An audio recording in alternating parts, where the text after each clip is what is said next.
নমস্কার। কিষাণ মান্ডিতে অর্থাৎ সরকারিভাবে ধান বিক্রয় যে কেন্দ্র রয়েছে সেই কেন্দ্রে অফিসার নিয়োগ চলছে। আপনারা যদি ধান বিক্রয় কেন্দ্রে কন্ট্রাকচুয়াল বেসিসে কাজ করতে চান তাহলে কিন্তু আপনারা সেখানে কাজ করতে পারবেন। তার জন্য আপনাদেরকে প্রথমে অনলাইনে অ্যাপ্লিকেশন করতে হবে। তো সেই ধান বিক্রয় কেন্দ্রে অফিসারের পদে কাজ করতে গেলে আপনারা অ্যাপ্লিকেশন ফর্ম কিভাবে পূরণ করবেন তার জন্যই আজকের এই ভিডিওটি। তাই ভিডিওটি স্কিপ না করে শুরু থেকে শেষ অবধি দেখবেন। চ্যানেলে নতুন হলে চ্যানেলটিকে সাবস্ক্রাইব করবেন। তো দেখতেই পাচ্ছেন আমি food.wb.gov.in এই যে ওয়েবসাইট ওপেন করে রেখেছি। এখান থেকে আপনারা দেখতে পাবেন এরকমের ড্যাশবোর্ড। এরপরে আপনারা চলে আসবেন, একটু নিচে আসবেন, পেজটিকে স্ক্রল করে নিচে আসবেন। নিচে আসলেই কিন্তু দেখতে পাবেন এখানে দেখুন রিকোয়ারমেন্ট পেডি পারচেস অফিসার এই অপশনটিতে ক্লিক করবেন।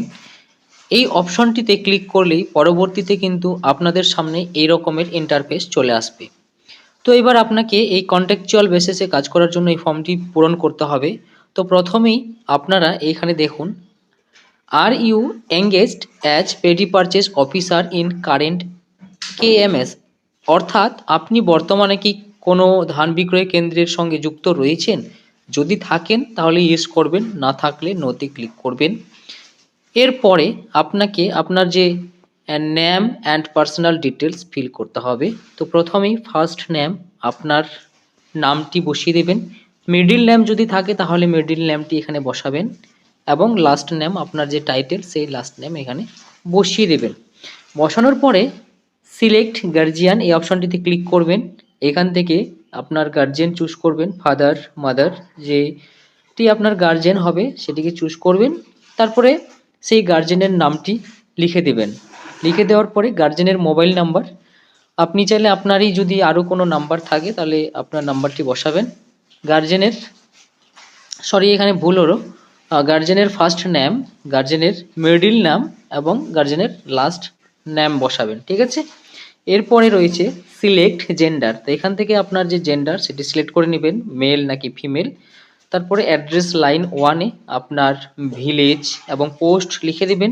অ্যাড্রেস লাইন 2-এ আপনার ব্লক, থানা, পুলিশ পুলিশ স্টেশন এবং আপনার জেলা লিখে দিবেন। পোস্ট অফিস এখান থেকে সিলেক্ট করে নেবেন, আপনার পিন কোড যা রয়েছে সেটি এখানে বসিয়ে দিবেন। ডেট অফ বার্থ এখান থেকে সিলেক্ট করে নেবেন, আপনার যে ডেট অফ বার্থ এখানে ক্লিক করলেই ক্যালেন্ডার চলে আসবে, সেখান থেকে ডেট অফ বার্থ সিলেক্ট করে নেবেন। স্টেট ওয়েস্ট বেঙ্গল সিলেক্ট করবেন এবং ডিস্ট্রিক্ট আপনার যে ডিস্ট্রিক্ট সেই ডিস্ট্রিক্ট সিলেক্ট করে নেবেন। এরপরে পেজটিকে একটু উপরে তুলবেন, উপরে তুললেই দেখতে পাবেন এরকমের আরও বেশ কিছু অপশন রয়েছে। তারপরে মোবাইল নাম্বারটি বসাবেন, ইমেল আইডি থাকলে সেটিও বসিয়ে দেবেন। তারপরে এইখানে সার্ভিস ইন বলে একটি অপশন রয়েছে। তো আপনি বর্তমানে যদি কোনো কাজের সঙ্গে যুক্ত থাকেন সেক্ষেত্রে আপনি এই অ্যারোতে ক্লিক করলে দেখতে পাবেন এখানে 4টি অপশন রয়েছে, state government, central government, state PSU, central PSU. তো এগুলোর মধ্যে থেকে যদি আপনি কোনো একটিতে কাজ করে থাকেন তাহলে সেটিতে সিলেক্ট করবেন, যদি না করে থাকেন তাহলে কোনোটাতেই ক্লিক করবেন না। তারপরে সার্ভিস গ্রুপ, আপনি কোন গ্রুপে সার্ভিস করেন, যদি করেন তাহলে সিলেক্ট করবেন, না করলে ছেড়ে দিবেন। Date of retirement from service, আপনি যে কাজটি করছেন সেই কাজ থেকে যদি রিটায়ারমেন্ট মানে কবে হবেন সেই ডেটটা আপনি দিতে পারেন। তো আপনি কাজ না করলে এগুলো কিছু দেওয়ার প্রয়োজন নেই। তারপরে এদিকে ডান দিকে রয়েছে দেখুন ফটো। তো এখান থেকে একটি ফটো চুজ ফাইলে ক্লিক করে ফটো সিলেক্ট করে নেবেন। সিগনেচার এখান থেকে চুজ ফাইলে ক্লিক করে সিগনেচার আপলোড করবেন। এরপরে আপলোড এপিক অথবা প্যান অথবা আধার কার্ড, তো এখান থেকে যে কোনো একটি ডকুমেন্ট চুজ ফাইলে ক্লিক করে আপলোড করে দিবেন। তারপরে রয়েছে আইডেন্টিটি কার্ড, এখানে আপনাকে আইডেন্টিটি কার্ড চুজ করতে হবে। তো এখানে যদি ক্লিক করেন 3টে অপশনই পাবেন, এপিক, প্যান, আধার। তো যেটা এখান থেকে সিলেক্ট করবেন সেইটাই সেখানে আপলোড করবেন এবং সেই ডকুমেন্টের নাম্বারটা কিন্তু এখানে আপনি বসিয়ে দেবেন। বসানোর পরে কম্পিউটার নলেজ আপনার যদি থাকে তো এখানে আপনার কি ধরনের নলেজ রয়েছে, Word and Excel both none. যদি আপনার ওয়ার্ড থাকে ওয়ার্ড সিলেক্ট করবেন, এক্সেল থাকলে এক্সেল, এবং ওয়ার্ড এবং এক্সেল যদি দুটোই থাকে সেক্ষেত্রে Word and Excel both select করবেন। যদি কোনোটাই না থাকে তাহলে নানে ক্লিক করবেন। এরপরে পেজটিকে একটু স্ক্রল করবেন, তারপরেই কিন্তু নিচে দেখতে পাবেন ডিস্ট্রিক্ট প্রিফারেন্স। তো আপনি এখান থেকে কোন ডিস্ট্রিক্টকে আবেদন করতে চাইছেন সেই ডিস্ট্রিক্ট সিলেক্ট করে নেবেন, ফার্স্ট প্রিফারেন্স। সেকেন্ড, আপনি কোথায় নিতে চাইছেন, আপনি যদি সেম ডিস্ট্রিক্টে নিতে চাইছেন আবার সেম ডিস্ট্রিক্ট নেবেন।